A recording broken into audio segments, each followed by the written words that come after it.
Okay, so I'm looking to see if any questions have been submitted in advance, but I have you here now. Do you have any questions? Is there anything you want to talk about? I have one question, Yeah. which I guess this is as good a forum as any to ask it. And it's a several part question, I guess. Okay. Part one, how has the 200-hour teacher training gone? Part two, would you ever consider offering 300 hours for those of us who already have the 200 hours? And I guess there's not really a third part. I guess it's a Okay. two-part question. Okay. Great question. So we actually postponed the 200 hour. It Oh, did not run okay. for a variety of reasons, partly having to do with faculty schedules and things moving around. And a lot of the interest was from people who are already yoga teachers. Okay. Um, which is interesting. My purpose for creating it is that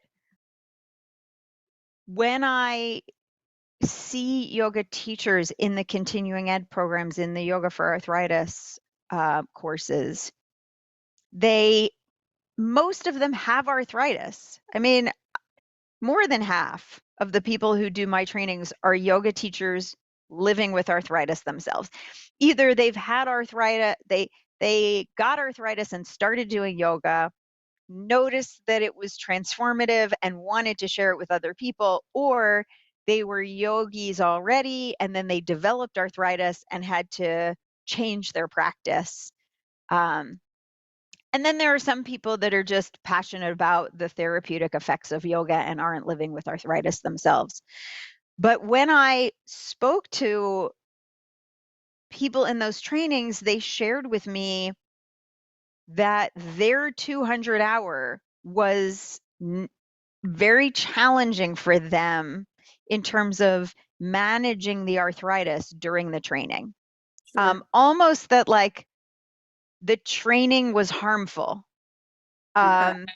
either because the physical practice was grueling and you were expected to do a lot of physical practice and vigorous physical practice, long hours of sitting on hard floors in ways that was not comfortable, challenges with brain fog and being able to focus and pay attention for really long periods of time, fatigue, and that being an issue when the hours are very long. And then if you're in a flare and you have to travel when you're in a flare, or you have to be in a training when you're in a flare. And I just thought,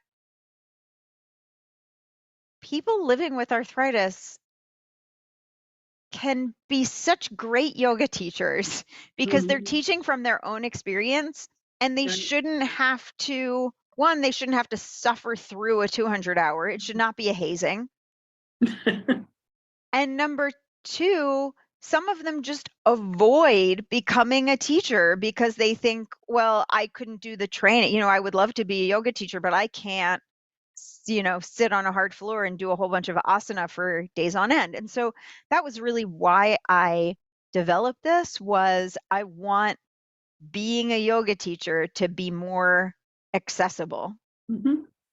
Um, and so I was surprised when a lot of the interest came from people who were already yoga teachers. Um, and the purpose of this training, I mean, it's a basic 200-hour training, except I think it goes above and beyond because it's all of the things that I think a 200-hour teacher should know, which is not necessarily what is standard. Right. Uh, as an example, um, there's obviously a whole lot about accessibility, and most 200 hours, you don't even learn about accessibility. Right. Um, and then, there's a whole bunch of research evidence, obviously, and there is a whole bunch on equity and equality, which, and just really expert faculty coming into it. And so what we decided to do, because there was so much interest from yoga teachers, is give an audit option. So people who are already yoga teachers could come and audit it, pay less. You're not required to do any of the things that are required to become a yoga teacher because you already are one, but you get the refresh, you get all of the additional information that's not in a standard 200 hour. But there were some people who were like, well, if I'm going to do 200 more hours, I may as well do 300 and get that additional credential. I don't disagree with that.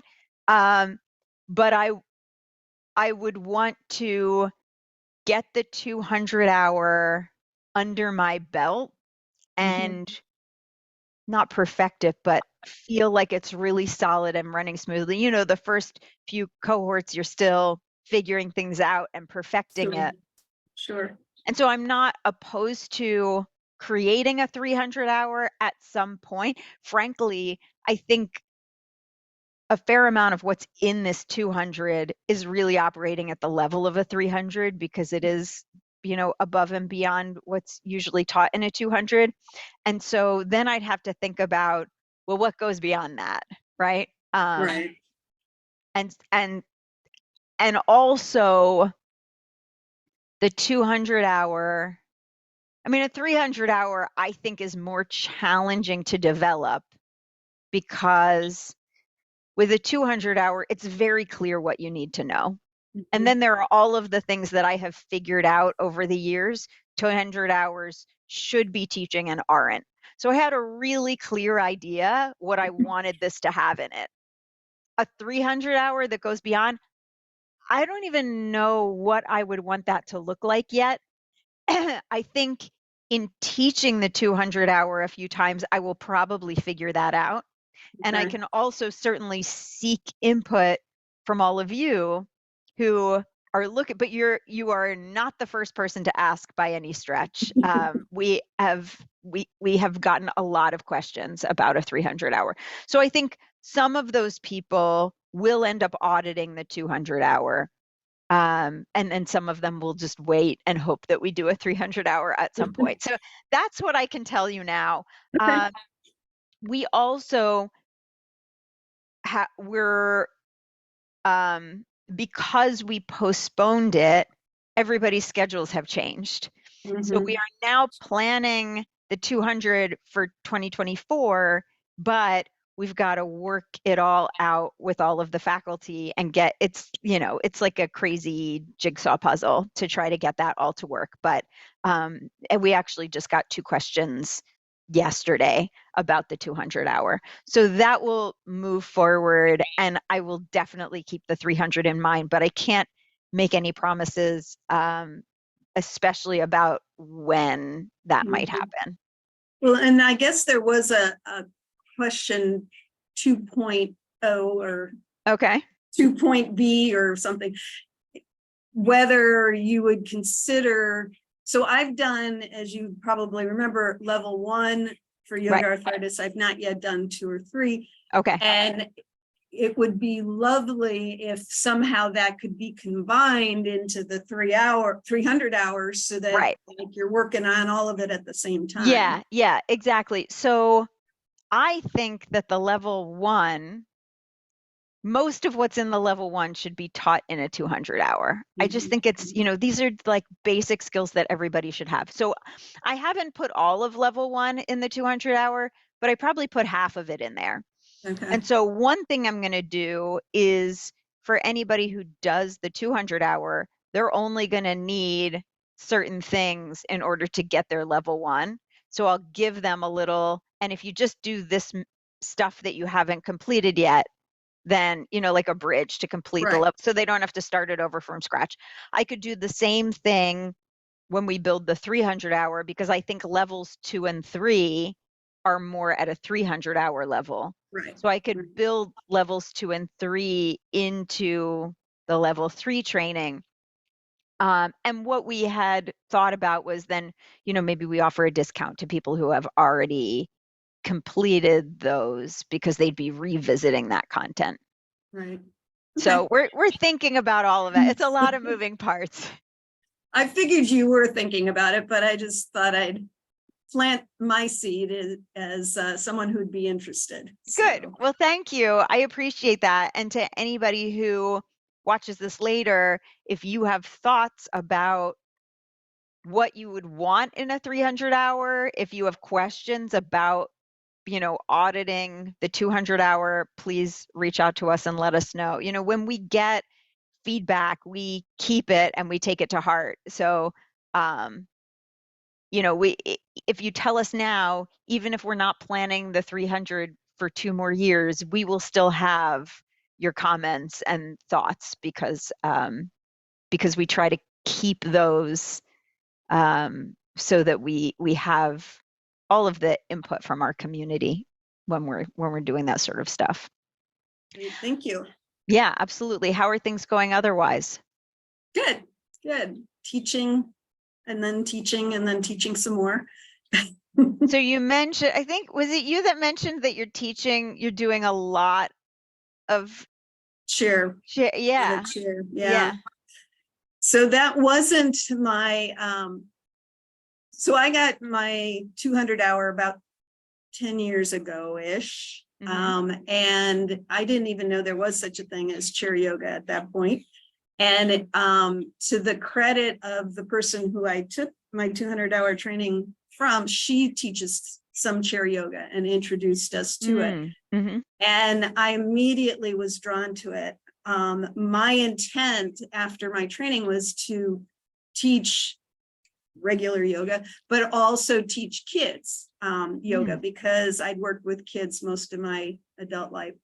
And I did do that for a while, but the more I did some additional training in chair yoga, and the more I did that, and the more I taught chair yoga, the more I realized that was really my place. And so I stopped teaching kids yoga, I don't know, probably 4 or 5 years ago. And most of what I teach now is chair yoga, or some variation thereof, yoga for arthritis being one of them. Right.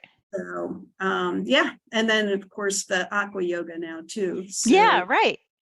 Yeah, I get questions sometimes, and we're actually building a business course. Kylie and I are building a business course together to help people be successful in doing this work. Because I think, lots of people become yoga teachers and they have to start a business and they have no idea how to do that and don't feel equipped and aren't sure whether you can actually do this. And so it sounds like you're having success in finding a lot of work. So for people who are trying to figure out how to do that, did opportunities just come to you? Did you go seek them out? How did all of these different it was a little of together? both. Okay. Because in the very beginning, I was obviously knocking on doors and saying, you need a yoga teacher, you need a chair yoga teacher, you need, my very first teaching gig was at a yoga studio. But then because of the chair yoga, I quickly started reaching out to senior centers. And that's really where, well, actually, even before senior centers, my first chair class that I taught was at a assisted living facility.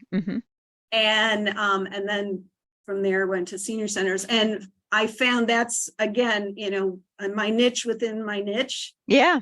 Senior centers is where I like to be. The assisted living facilities is fine, but I've stopped doing those and really am focusing on senior centers, which it's because I think it's because of the level, right. Sure. It's different. Yeah. So, and I guess once I started doing that, then word spread. Exactly. I mean, I just started at a new senior center 2 weeks ago, and somebody from one of my classes, or 2 people actually from my classes elsewhere have come there. And, so it hasn't been too difficult to find those opportunities. But I also live in a place where there are lots of senior centers, in different towns around me. If you're more rural, I don't know, how a person would do that. They'd have to travel a lot further. Yeah. When you reach out to a senior center, who do you talk to? Is there like a recreations person that's usually doing Yeah, that planning? Yeah. yeah. And actually, this last one that I hooked up with just recently, they reached out to the yoga studio that I teach for. Hmm. And then the yoga studio connected the two of us. Oh, okay. So, that wasn't, they didn't know who I was, but they knew the studio and went Yeah. that route.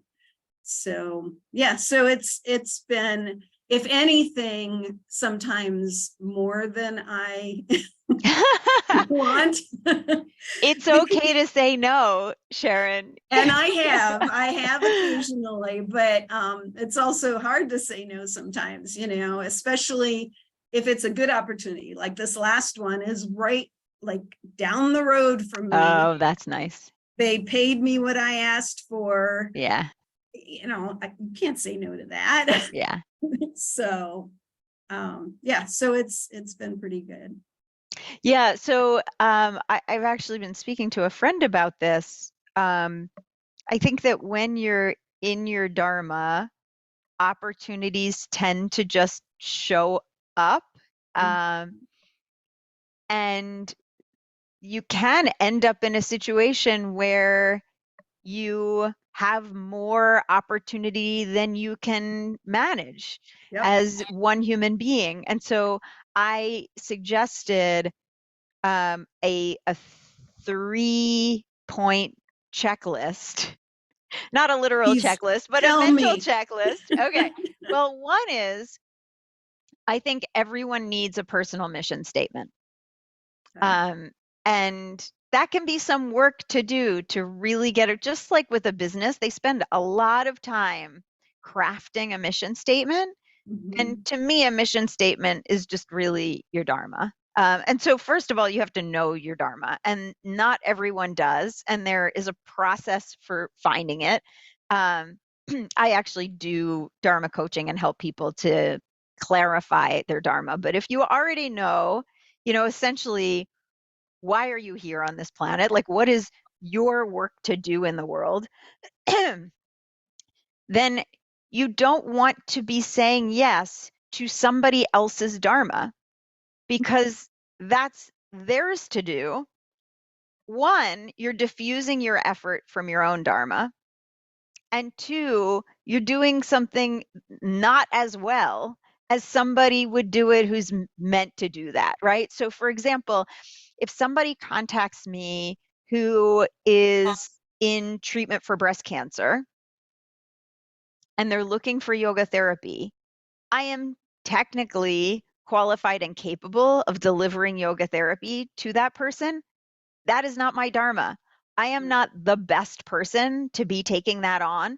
So, one, the client who comes to me is not going to get the full benefit of yoga therapy from me because that's not my expertise. And two, there's somebody else whose whole life is about that. Sure. And they're missing out on the opportunity to serve this person. So prerequisite is you have to know what your Dharma is. But then the 3 questions that I ask are, one, am I excited about it?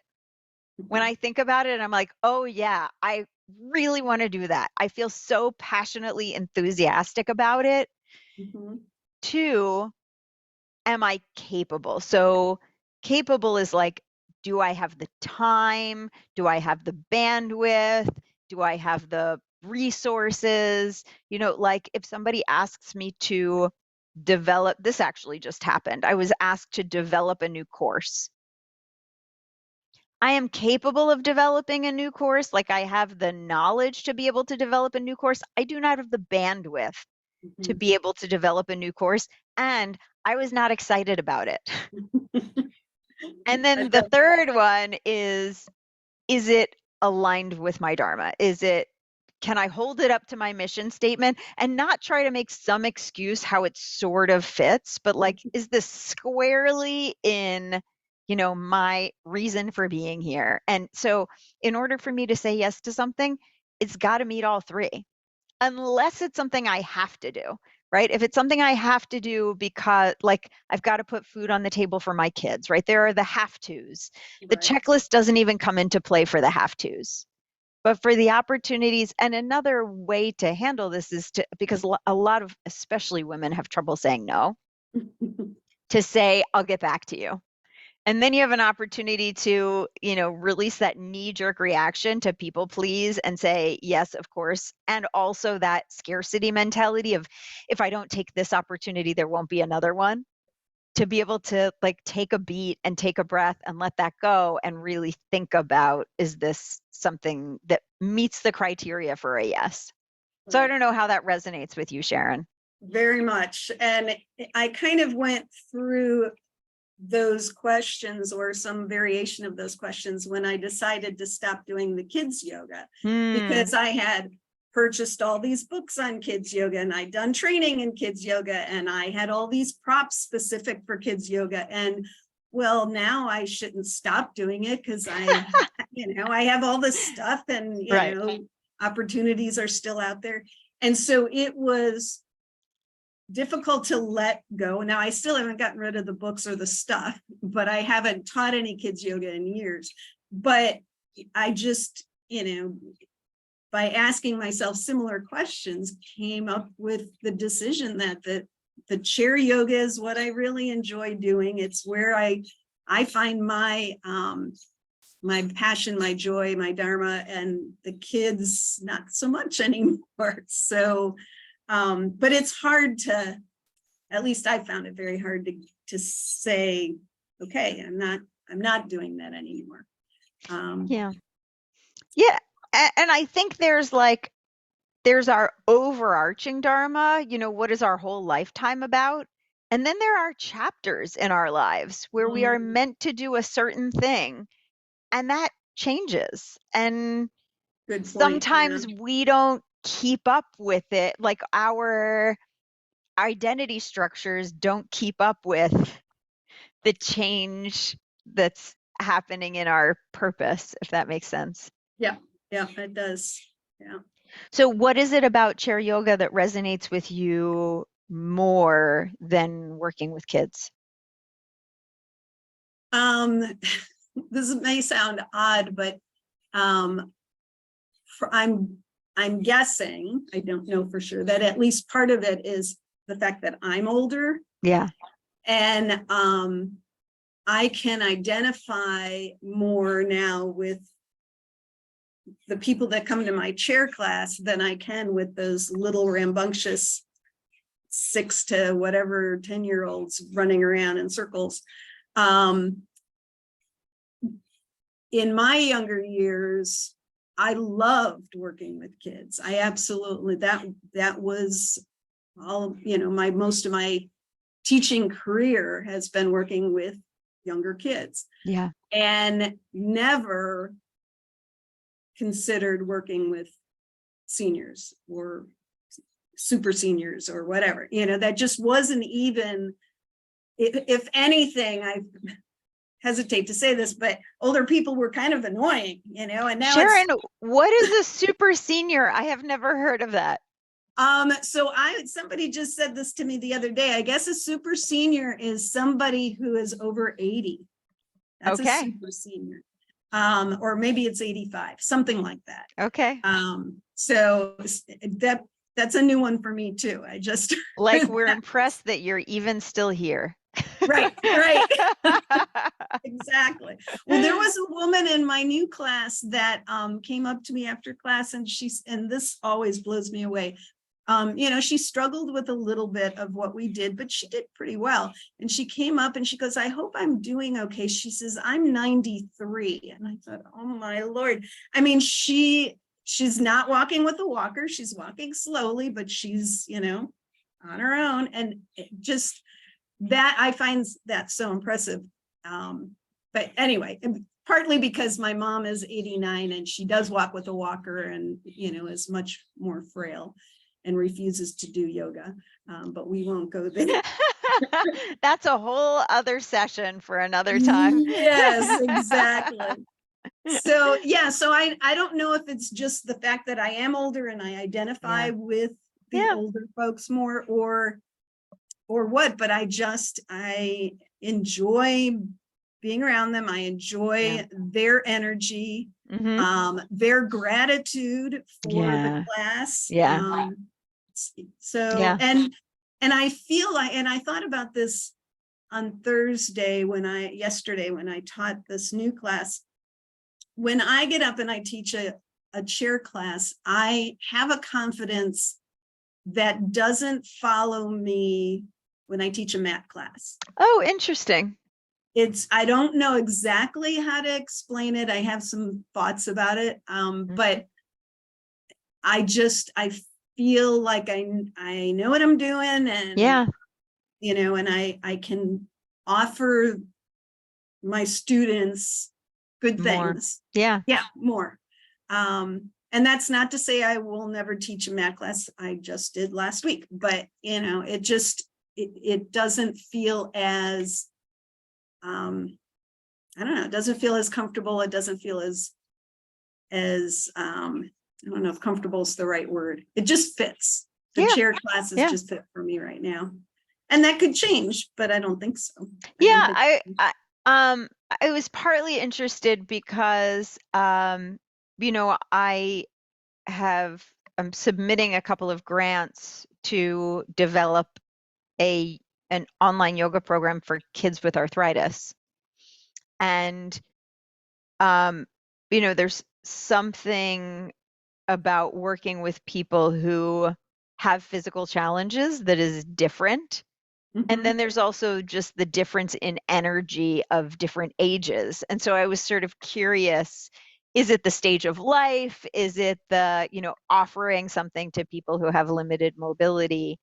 And I think, fortunately, there is a whole lot more available now for older people to practice yoga, Yep. and not so much for kids that can't do a traditional, what you were probably teaching, which is like a room of rambunctious kids, and somebody who is struggling with a chronic disease might not find their place in that. So it'll be interesting to see how that develops. Um, as you're talking, I wonder, and you don't have to answer me now, this is something that you can share in an email, or however feels comfortable for you. If you have thoughts about what you would want to, if you are looking to grow as a yoga teacher, if it's 300 hours, something that interests you, what is that? It's not just about checking a box and being able to say you're an RYT 500, right? I hope. And Well, that's so, part of it. yeah, right. It's Okay. Well, only part of you it. want that too. You want that too, but that's Right. not right. You don't do 300 hours of training just to get a credential, right? Well, some people do, I suppose. But if you have been thinking about, or maybe if you might spend some time thinking about, what would I want from that? And I'm sure it's going to be different for every person, but I would Right. love to have that kind of input. My 300 hour was yoga therapy, because Okay. at the time there were no 800-hour yoga therapy programs. The way you became a yoga therapist was by doing a yoga therapy 300 hour. Um, and so it can definitely be therapeutically focused, right? There can be therapeutics in it, but a 300 hour cannot make you a yoga therapist, right? And Right. so what does it mean to be, when we think about a 500 hour, that's like a more advanced yoga teacher.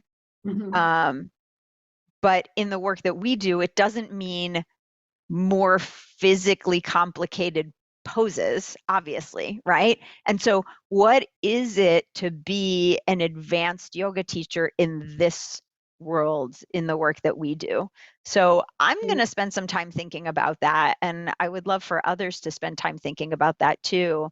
I mean, to me, it's certainly a part of it is like deeper study, Right. like text study. There are a whole lot of, like, I I don't think I studied. We did some suture work in our 200-hour program, but I don't think I looked at the Gita at all until Mhm. my 300-hour training. So some of those other texts, or maybe, going into the Upanishads, or some of those other things, maybe even bringing in texts from other traditions and looking at different ideas. And then how do we bring that into our teaching? Maybe there's more exploration of the evidence too, and how do we bring that into teaching, not just like, oh yeah, it helps this, it helps that, but really getting a better understanding of how does it work, a deeper understanding maybe of the pathophysiology too. So we're really getting into, well, when we do a knee replacement, what exactly is happening and what get right. So I think there's a whole lot that we can get deeper into, but I would want it to meet the needs of the people who are seeking it. So Sure. yeah, Yeah. so give it some thought. I will. The first thing that I did think of was getting more into the philosophy for Yeah. sure. But yeah, I will definitely give that some thought. Excellent. Well, thanks for coming, Sharon. It's nice talking with you. And Yes, I'll see you next week. sounds good. Thank you so Okay. much, Yep. Stephanie. Bye-bye.